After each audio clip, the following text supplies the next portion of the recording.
Ang lulutuin natin ngayon ay fried chicken. Yan, paghaluin muna natin ilagay muna natin ang ating harina. Ang harina na yan ay kalahating kilo na harina. Yan, ilagay muna natin sa isang malaking lagayan. Pagkatapos nyan ay hahaluan natin ng cassava flour.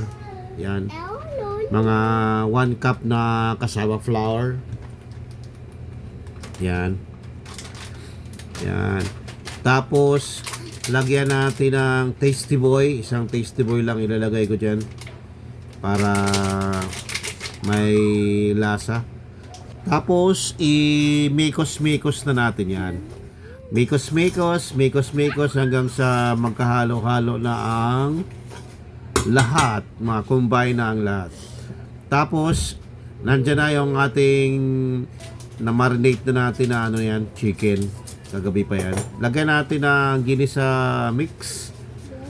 Tapos lagyan natin, pagkatapos lang ilagay natin yung curry powder. Pagkatapos ng curry powder, ilagay na natin yung garlic powder. Yun. Lagyan natin ng konting harina. Yan. Minix natin kanina. Tapos, lagyan natin ng itlog. Isa pang itlog. Tapos, imikos-mikos lang natin yan. Mikos-mikos lang. Mikos-mikos.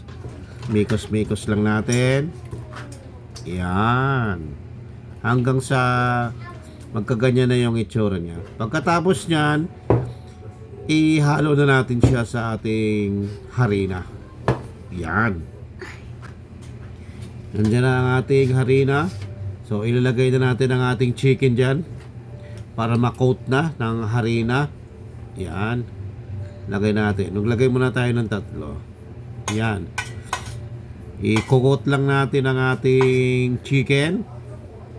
Yan. Coat lang natin. Yan. Yan. Dapat coated talaga lahat. At saka dapat maraming harina ang gamit nyo para maganda. Yan. Yan.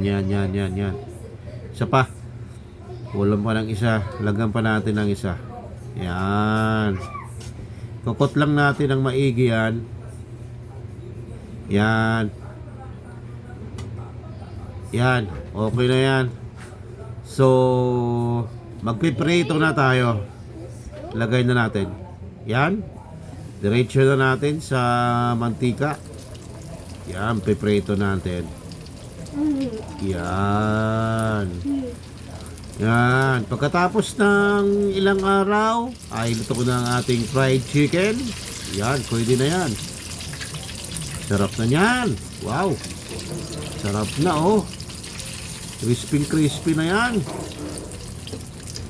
Yan. Ayan na. Luto na. So, yan. Pwede na tayong kumain. Kaya, kainan na!